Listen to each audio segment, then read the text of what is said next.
రైతు మిత్రులుగా పిలువబడే చీమ, వానపాము, పాము, సాలెపురుగు, ట్రికోగ్రామా వీటి గురించి మనం ముందు వీడియోలో చెప్పుకున్నాం.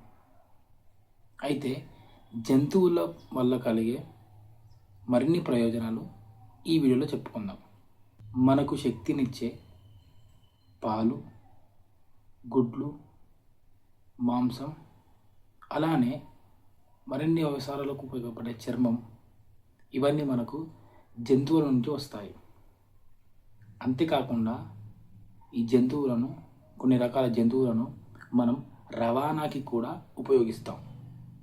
అయితే మనకి విసనకర్ర తెలుసు కదా, దీన్ని గిరిజనులు అడవిలో రాలిన నెమలి ఈకలతో తయారు చేసి సంతలల్లో అమ్ముతారు. అలానే ఎద్దు కొమ్ములతో గుండీలను తయారు చేస్తారు.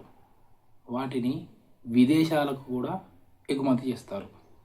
అయితే మనకి గాలి, నీరు, ఆహారం, దుస్తులు, నివాసం ఇవి ఎలా అయితే ముఖ్యమైనవో అలానే జంతువులతో కలిసి ఉండడం, వాటి మీద దయ చూపించడం, జాలి, కరుణ ఇవన్నీ వాటి చూపించడం, వాటితో కలిసి ఉండడం కూడా మనకి ముఖ్యం.